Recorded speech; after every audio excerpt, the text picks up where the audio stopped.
mismo. Así que estaba orando yo al respecto y el Señor puso algo en mi mente. Queremos fijarnos solo unos momentos el día de hoy en un tema que no hemos hablado desde hace mucho aquí en la iglesia, y eso es del tema de las dispensaciones. Y vamos a estar estudiando de este libro llamado El Plan de Dios para los Siglos. Si ustedes no tienen este libro, tienen que adquirirlo. Solamente disponible en inglés por ahora, pero si pueden, adquiéranlo para que puedan entender la Biblia de acuerdo a cómo se estudian las diferentes dispensaciones, de acuerdo al calendario de Dios, si me lo permite decir así, y lo comparte y los resalta y los enuncia, y si ustedes pudieran entenderlo, les ayudará a entender la palabra de Dios mejor. Quiero leerles, y Adam, voy a leer el texto, voy a presentar a Adam Denun, a nuestro hermano canadiense, el hermano David Watts, nuestro hermano tejano. Por supuesto, nadie es de Luisiana. Lauren es de Montana. Josh es de Pensilvania. Y yo soy el único de Luisiana. Soy el único santificado aquí. Bueno, vamos a leer 2 Timoteo 2:15. Yo leeré el texto y le voy a pedir a usted leer las notas y voy a explicar por qué voy a leerlo en un momento. Pablo escribe, dice, hay que estudiar para presentarnos ante Dios. Se refiere a un obrero que ha sido a prueba y alcanza estas especificaciones y lo ha sometido a la prueba. Un obrero que no debe avergonzarse. La fe puesta exclusivamente en la cruz nunca se removerá. La fe puesta en otro lugar sí va a traer vergüenza. Desglosando la palabra de verdad. Si la persona no entiende correctamente la cruz, no puede trazar la palabra de verdad. Esa última declaración, desglosando la palabra de verdad, es lo que quiero presentar, el fundamento de lo que queremos nosotros presentar con respecto a la dispensación, porque si pudiéramos desglosar la palabra de Dios, trazarla bien por las temporadas y las sazones, hará que la palabra de Dios sea que sea mucho más fácil de entender. Las dispensaciones, y miren, yo trato de ser diligente cuando entiendo, más bien cuando enseño cosas y trato con personas en centros teológicos, están en desacuerdo y trato de presentar los ambos ángulos para ser justos, y lo digo con esa razón. Hay personas, y yo estaba hablando con el hermano Watts acerca de esto, y hay personas que no creen en dispensacionalismo, y voy a explicar lo que significa eso en un momento. De hecho, estaba leyendo un artículo bastante grande sobre cierto individuo, yo no sé quién era, pero escribió algo muy fuerte contra las dispensaciones, y para mí fue muy interesante porque después de leerlo, él estaba tratando de invalidar la doctrina de dispensacionalismo o dispensacionalismo de acuerdo a cómo lo creemos, y aún así él estaba diciendo exactamente lo mismo. Simplemente tienen un problema con la palabra dispensación, creo que es la conclusión que pude trazar. Entonces, ¿qué significa dispensacionalismo o dispensaciones? Agustín dio la mejor explicación o definición de la palabra dispensación. Él dijo que si pudiéramos distinguir las edades, los siglos y las escrituras, lo vuelvo a decir, si uno puede distinguir las edades y siglos, y las escrituras estarán en armonía. Distingan las edades y las escrituras estarán en armonía. Es lo que está diciendo, miren. Nosotros creemos que el Señor nos ha dado la palabra de Dios en secciones. Y si uno puede entender esas secciones, hace el entendimiento de la palabra de Dios mucho mejor. Dispensaciones simplemente significa periodo de tiempo, es todo lo que significa. Y nosotros creemos y enseñamos que la palabra de Dios está desglosada en periodos de tiempo, y cada uno de esos periodos de tiempo conforman las diferentes dispensaciones, y hay 7 dispensaciones, voy a dárselas ahora mismo. La dispensación de inocencia, de conciencia, la dispensación del gobierno humano, la dispensación de promesa, la dispensación de ley, la dispensación de gracia o la era de la iglesia, que es donde estamos ahora mismo, y la dispensación futura, que es la profecía bíblica, la dispensación de gobierno divino, que es el reino milenial, Y bueno, esas son las dispensaciones. Y bueno, significa que hay un periodo de tiempo. Nosotros estamos en la administración de Biden políticamente. Bueno, pueden decir que estamos en la dispensación de Biden del tiempo político. Es una declaración correcta. Así que todo lo que enseña el dispensacionalismo es tomar las diferentes partes, o más bien las diferentes porciones de la palabra de Dios, y se desglosa o se traza de acuerdo al tiempo.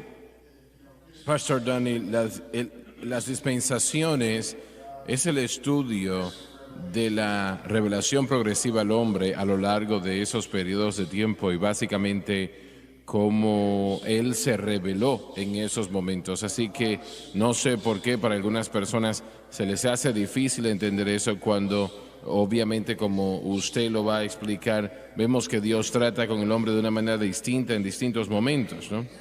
Exactamente, exacto. Y si pudiéramos entender el margen de tiempo, la palabra de Dios cae en su lugar y, en mi opinión, una manera para poder entenderla fácilmente. Bueno, el hermano Schwager ha dicho que la doctrina más antigua de la Biblia es la doctrina de la cruz. Y podemos ver, por ejemplo, la cruz reflejada a lo largo de todas esas dispensaciones. Exactamente, pero en esta dispensación de inocencia está el periodo de la creación. Es cuando Dios creó a Adán y Eva. Y es llamada la dispensación de inocencia porque fueron creados en inocencia, sin naturaleza pecaminosa y creados en armonía perfecta con el Señor. Y no hubo tentación hasta que entró Satanás en la escena, y no hubo naturaleza pecaminosa de la cual se pudiera extraer, y estaban viviendo en un ambiente perfecto. Así que por eso es que es llamada la dispensación de inocencia. Ahora, cada una de estas dispensaciones sabemos de la palabra de Dios, y hablaremos de esto mientras continuamos. Sabemos que la Biblia nos da el margen de tiempo de todas estas dispensaciones, excepto que no tenemos un comprendimiento u entendimiento de qué tanto tiempo la dispensación de inocencia duró. En otras palabras, cuánto tiempo caminaron Adán y Eva en armonía con el Señor hasta que fallaron. Ahora, nosotros no sabemos el tiempo exacto.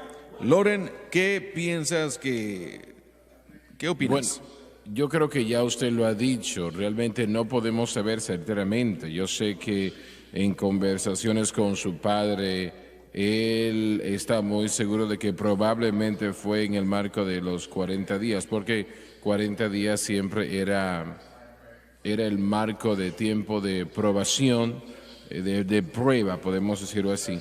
Entonces, eso es un potencial, es un marco de tiempo potenciales. Bueno, quiero presentarles esto como un argumento contra eso. ¿Cuántos días de reposo se registran en el relato de Génesis antes de la caída? Puedo recordar solo uno. Uno, ¿verdad? Entonces, si hubieran sido 40 días, pensaría que la Escritura nos haría resaltar más de un sábado. Tal vez no, solamente estoy trayendo esta idea. Bueno, el día de reposo era el descanso en el que Dios entró hasta el final de la creación. Entonces, eso hubiese sido un punto de comienzo, pero no necesariamente un punto de un marco de tiempo. La razón por qué hablo de esto es porque yo me sostengo la idea de que solamente fueron 6 días que caminaron, y bueno, esa solamente es una idea, que caminaron en armonía con el Señor, porque solamente se registra un día de reposo. Sabemos que Adán y Eva, antes de su caída, no habían consumado el matrimonio, no habían habido hijos que se hubieran procreado, así que vemos muchos de estos eventos que sucedieron después del hecho. Así que solo estoy tratando de traer la idea de que hubieran podido ser solamente 6 días. Bueno, yo no creo que puede conectar un marco de tiempo allí, porque la Biblia no nos dice. Así que estamos tomando de cerca lo que conocemos y tomando el mejor estimado, ¿no? Estamos especulando, y disculpen por interrumpir, pero si queremos especular algunos de los detalles de la historia, hermano Donny, usted, acerca de la reproducción y todo eso, fue un mandamiento el que se les dio a ellos, el mandamiento de ser fructíferos y multiplicados. ¿Y cuánto tiempo se tarda para comenzar ese proceso? No mucho tiempo. Y si ellos no querían comenzar ese proceso, entonces, como hemos visto, eso hubiera sido un poco de desobediencia. Así que si vamos a especular algunos de los detalles de la historia, en mi mente no puede ser tanto tiempo. Así que... Bueno, el punto es que fue corto tiempo. A mí siempre se me ha enseñado que fue en Génesis capítulo 3 la expulsión de Adán y Eva del huerto del Edén, fue cuando la edad de la inocencia terminó. No sé yo si ese es un consenso normal, ¿no? Pero es lo que me enseñaron a lo largo de los años, ¿no? En el principio, allí en Génesis capítulo 3. La expulsión, de hecho, comenzó la segunda dispensación. Hay una idea que me viene a la mente ahora. Eva, cuando ella es confrontada por la serpiente, ella ha tomado las instrucciones dadas por el Señor y las ha hecho más de lo que Dios ha hecho. Él dijo, no coman de ese árbol, y a veces toma un poco de tiempo, ¿no? Toma un poco de tiempo, el tiempo tiene que pasar, a veces tiene que pasar conforme a la gente le anexa una idea como lo hizo ella. Así que, una vez más, no creo que fue un tiempo largo de tiempo, pero parece que hay un elemento de tiempo allí que permite para que ese pensamiento avance, creo yo. Creo que la clave es que no fue mucho tiempo. Puntos. Satanás hizo su jugada rápidamente y Eva cayó. Porque la única prueba, o la única ley, o la única palabra de Dios, o la única escritura de la Biblia, para utilizar una terminología que la gente pueda entender, que Adán y Eva tenían, era: todo lo que tengo es para ustedes. Pueden comer de cualquier fruto, excepto del fruto del conocimiento del bien y el mal. Es la única ley que tenían, es la única escritura que tenían, pero no pudieron obedecerla. Tenían una regla y no la pudieron seguir. Sí, exacto. Anexando a eso, podemos ver cuando Jesús fue bautizado y empezó su ministerio terrenal. No pasó mucho tiempo antes de ser tentado por Satanás, así que vino rápidamente. El caso es que los seres humanos no necesitan mucho tiempo. Sean 6 días o 40 días, no necesitamos mucho tiempo para cometer errores así. Y vemos que la tentación de Cristo fue rápidamente, ¿no? Sin un constante conocimiento y dependencia del Espíritu Santo, estamos abiertos para el fracaso cada segundo del tiempo que pase. Así de rápido una persona se puede encontrar en error y en pecado. Ahora, es interesante, usted mencionó la primera tentación del Señor. ¿Cuál fue esa primera tentación? El desobedecer al Señor. Sí, pero la primera tentación fue la comida. Tuvo hambre después de los 40 días. Y él dijo, toma estas piedras y conviértelas en pan. ¿Cuál fue la tentación que se le presentó a Eva? Come de este árbol del conocimiento entre el bien y el mal. ¿Y serás qué? Como Dios. Como Dios. Ese ha sido el problema del hombre desde el principio. El hombre quiere estar en el mismo estatus que Dios. Y me parece que ese es el punto teológico principal en ese capítulo 3 sobre su pecado, la naturaleza de lo que estaban buscando. Y si vemos, por ejemplo, hay un juego de palabras en el hebreo, la palabra de desnudo y la palabra de sutil, la palabra que se usa para describir la serpiente, casi es una palabra idéntica, es una palabra, casi un juego de palabras, pero hay una relación entre su deseo de ser sabios, su deseo de conseguir esa sutileza, ese deseo de saber lo que Dios sabía y ser como Dios realmente. Eso fue lo que ellos desearon, pero el resultado de tratar de tomar eso fuera del plan de Dios, fuera del camino de Dios, el resultado fue desnudez y vergüenza. Y el punto principal allí, me parece, de la naturaleza de su pecado es, una vez más, como usted dijo, es nuestro deseo de ser como Dios, de reemplazarlo, nuestro deseo de tener nuestra sabiduría para no tener la de Él más. Pero la moraleja de ese pecado, el resultado de ese deseo, o de esa actividad fue vergonzoso, y es lo que realmente sucede. Y ahí es donde los institutos hay, mira, si nos fijamos en lo que está sucediendo en la nación el día de hoy, y estoy diciéndolo yo, ustedes por ejemplo tienen doctorados, usted una maestría, y usted y yo, ¿verdad? No, yo tengo un título, Sí, tengo sí, mi título, es cierto, sí. licenciatura. Yo no, pero bueno, todo lo que podemos ver en la nación el día de hoy, todo lo malo está saliendo de las universidades, institutos, viene de gente que piensa que han llegado a un nivel de sabiduría y de poder mental y de inteligencia que somos más inteligentes que Dios. Si usted es un estudiante cristiano en una universidad secular, no es fuera de lo común que si el maestro se entera, le reprueba o le quieren hacer miserable o automáticamente retan su pensamiento, tratan de cambiar su manera de pensar. Por eso es tan importante de los 18 a 25 años, que son jóvenes, que estén en un lugar como el Seminario Bíblico de Jimmy Swaggart, donde reciban un fundamento correcto en la palabra de Dios, porque están formando cómo van a vivir el resto de sus vidas. Es los universitarios y realmente esa imagen es muy triste, y como usted dijo, hay profesores que son ultraliberales, que ellos están buscando avergonzar a estos estudiantes. Profesándose ser sabios, se hicieron necios. Así es. Y ahí es donde estamos. Y eso que se llama falsamente sabiduría no lo es realmente. Y yo siempre estoy a favor de la academia porque no quiero ser un hipócrita, ¿no? Pero me gusta aprender y estudiar, especialmente la palabra de Dios, y profundizar en ella correctamente. Pero si nosotros no permitimos que cada pensamiento sea cautivo ante el Evangelio de Cristo, si no sometemos nuestro pensamiento a la palabra de Dios, lo comparamos a la palabra de Dios como solamente Dios lo puede hacer, y realmente verificar nuestra sabiduría en contra de la sabiduría eterna como está registrada en la Biblia, allí nos encontramos en problemas. Así que yo ofrezco academia, pero tenemos que llegar a las conclusiones a la luz de la Biblia y la sabiduría de Dios. ¿Que no es eso donde está la tentación? En realidad es una atracción para dejar la palabra revelada de Dios. Lo es exactamente. Es realmente lo que hace a cada nivel. Eso sí lo es. En esa tentación, Satanás la tentó con el deseo de los ojos, el deseo de la carne y la concupiscencia de la carne. Y es de donde toda tentación surge. Son las tres categorías que Satanás viene contra cada uno de ustedes. Cada uno de nosotros. Es el orgullo de la vida, la concupiscencia de la carne, el deseo de los ojos. Esa es la razón por qué en esta iglesia y en este ministerio hemos sido fuertes contra la falsa doctrina, porque en el corazón de cada hombre existe una debilidad. Hay deseos carnales.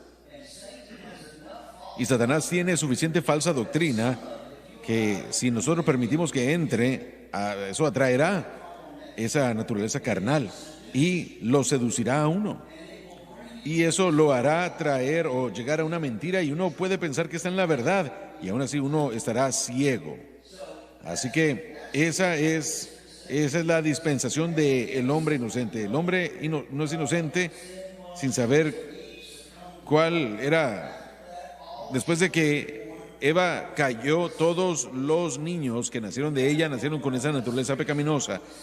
Esa es la razón por qué decimos y hablamos del pecado original que se regresa al huerto del Edén.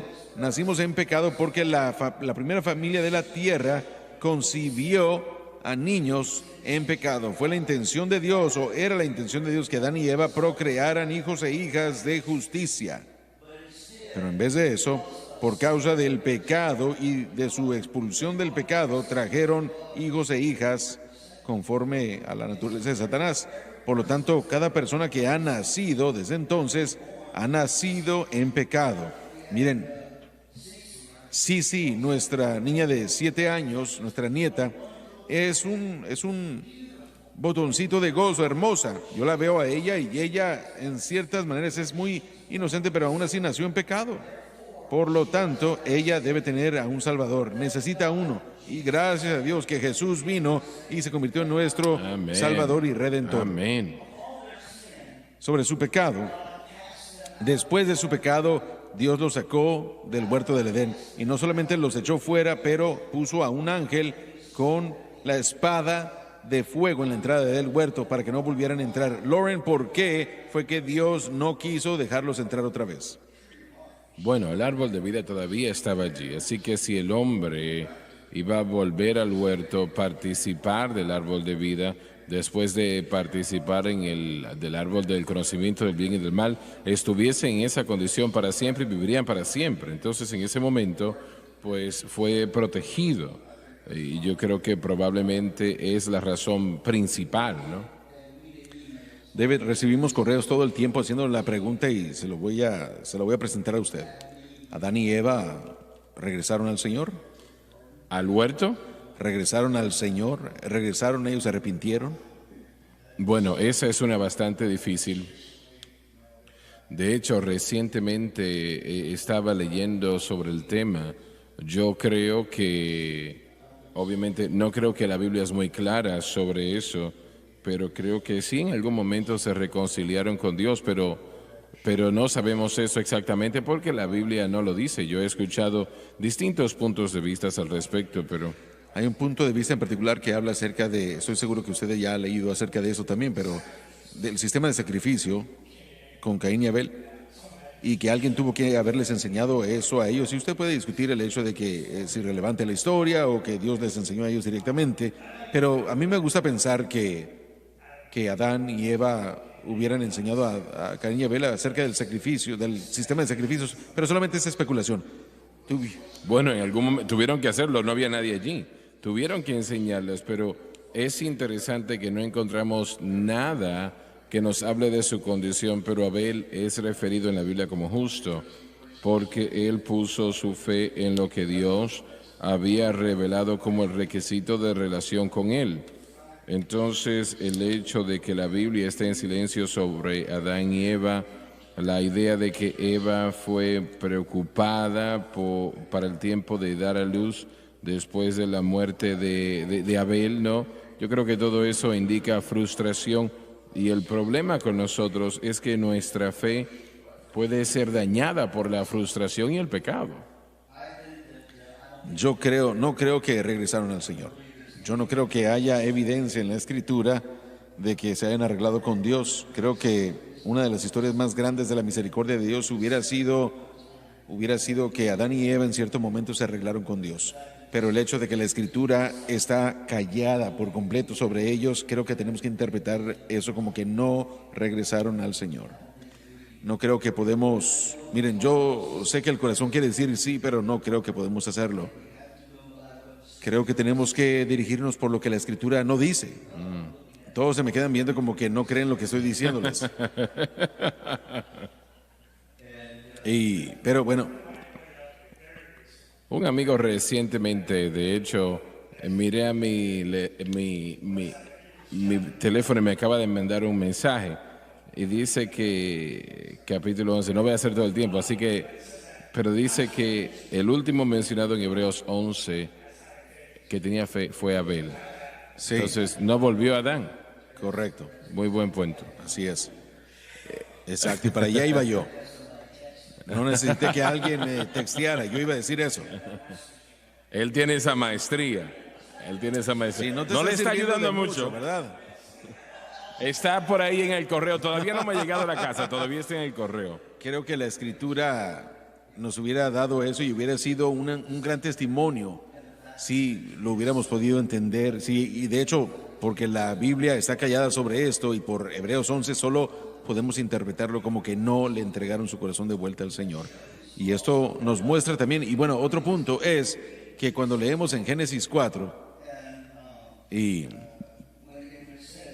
donde dice que Adán conoció a Eva y dio a luz a Caín, la nota del comentario, al utilizar Eva, el nombre Señor significa Dios de pacto, lo cual se refiere a la simiente de la mujer. Ella pensó que Caín era el prometido. Y la nota dice, obviamente no se dio cuenta de que era imposible que el hombre caído pudiera procrear o producir al Redentor. Y en el versículo 2 dice que dio luz a Abel y él era labrador, o más bien él era pastor de ovejas. Y el punto es de que cuando leemos todo esto, vemos que Eva perdió la esperanza, se dio cuenta de que Caín y Abel no eran esa simiente prometida. Y ella perdió la esperanza y creo que podemos regresar a ver todo eso. Sigamos rápidamente a la dispensación de conciencia. La dispensación de conciencia es la idea o la definición y nos dice de que durante este periodo de tiempo el hombre trató y probó al hombre en base a la obediencia del hombre a su propia conciencia. Esa es la definición de esta dispensación. El diccionario habla de la conciencia como la bondad moral o la fidelidad y la dignidad de la conducta y el carácter del individuo. El apóstol Pablo en Romanos 2, comenzando con el versículo 14, dice esto. Dice, porque cuando los gentiles que no tenían la ley hacen por naturaleza las cosas contenidas en la ley, esos no habiendo tenido la ley son una ley para sí mismos. ¿De qué está hablando él aquí? De la conciencia. Esto fue puesto en el hombre en la creación. Y dice, lo cual muestra la ley de Dios escrita en sus corazones, su conciencia, también dando testimonio y testigo y sus pensamientos, acusando o excusándose unos a otros. La idea es esta, que cuando Dios creó al hombre, nos creó con una conciencia, y esa es la razón. ¿Alguna vez ha estado usted alrededor? Mire, si usted hizo algo y realmente no tenía el conocimiento de que si era algo bueno o malo, pero algo en su corazón lo estremeció, usted no tiene que quedarse callado. Hay algunos de ustedes que dicen, bueno, yo no sé. No, claro que sí, piensen bien, piénsenlo. No sabían si estaba bien o mal, pero algo en su corazón los hizo sentir como que eso no está bien, y esa es su conciencia. Claro.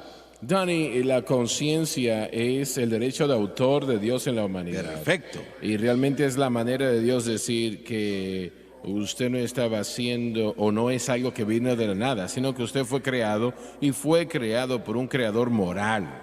La ley de conciencia y la verdad de la creación es suficiente para condenar al hombre para siempre, porque es evidenciado o evidencia bíblica, como dice Pablo. Así que la conciencia es importante. Todo lo que el hombre tiene es conciencia. Especialmente es impactante para aquella persona que no es salva, porque aunque usted quiera decir que no está de acuerdo con ciertas cosas que dice la palabra de Dios, hay algo en el interior que nos da testimonio del hecho de que es una realidad. El peligro con depender de la conciencia es que rápidamente se puede dañar. Ese es el punto, cauterizado es la palabra correcta. Cauterizada, exacto. Entonces lo que sucede, bueno, es como lo que le sucedió a mi amigo, o bueno, yo cuando era pequeño, cuando yo iba a la tienda por donde vivía Aram, que estaba muy cerca de su casa en aquel tiempo. Esta gente aquí no sabe, tal vez usted lo recuerda, nosotros llevábamos las botellas y las cambiábamos por dinero. Así es. Cuando uno devolvía las botellas, ¿no? Nos daban dinero de vuelta y mi amigo y yo íbamos a buscar botellas, cada uno creo que nos dábamos, conseguíamos el dinero así y comprábamos golosinas. Un día fui con mi amigo y el señor Adams, dueño de la tienda, estaba allí y no sé por qué lo hice, ni siquiera lo pensé. Yo fui y me robé un Tootsie Roll, un caramelo, y me lo llevé. Pagué por otra cosa, pero ese me lo robé y salí de la tienda. ¿Qué sucede? Para el tiempo que yo había ido de camino a la casa a la mitad, yo me aparté de mis amigos y yo me enfermé al punto que yo lo boté y no me lo comí. Pensé, oh, yo no puedo creer que soy un ladrón. Y bueno, tal vez unos 2 meses después estaba pensando en eso, mis amigos y yo entramos allí otra vez y la misma circunstancia, el señor Adams estaba ocupado con los demás y yo me robé otro Tootsie Roll y me lo llevé. Bueno, en esa ocasión yo no le dije a mis amigos, pero yo me lo comí. No le toma al ser humano mucho para ajustarse al pecado. Podemos reconocerlo inicialmente, tan simple como se pueda ver, pero cuando nosotros violamos el código moral que Dios ha escrito, en todo ser humano rápidamente se deteriora, sea una golosina, un caramelo o dinero o cualquier otra cosa. Primeramente me encanta un centavo, que es lo que nos ha hecho la inflación, ¿verdad? Ahora son $5 casi, pero llegando al punto, esto es algo grande que tenemos que presentar. La teoría de la evolución nos enseña de que hemos evolucionado de un ancestro común con los animales o algo así. Los animales tienen instintos, los seres humanos tienen un compás, una brújula moral llamada la conciencia, y no es algo que evoluciona, no es algo que surge a través de la evolución. La mejor descripción de la evolución es lo que usted ha dicho antes, que es llamada, o que supuestamente salimos de un pozo cenagoso. No, no es cierto. Tenemos una conciencia completamente distinta y por separada de la creación de Dios. Así que cuando yo estaba en el instituto, yo estudié o en la universidad, estudié la profecía, la ciencia biológica, perdón.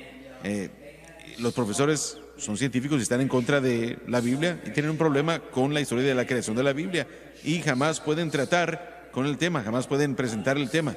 Aparte de decir de que, bueno, el hombre evolucionó a una conciencia más alta y la enseñanza científica nos dice que las cosas de hecho se descomponen y se desorganizan más. Así que ¿cómo fue que nos hicimos un ser moral con conciencia más alta y nos alejamos del instinto, perdón? Jamás tuve una respuesta, pero usted la respondió antes. Me encantó lo que usted dijo, que ese es el derecho de autor de Dios en el corazón del hombre, así que es algo distintivo. Por eso no nos tenemos que preocupar de los clones. Nunca va a suceder, no se puede clonar la conciencia. La conciencia, Dios, la conciencia de Dios, no se puede clonar eso. Ese es un don, es dado de parte de Dios, implantado por Dios en la creación original.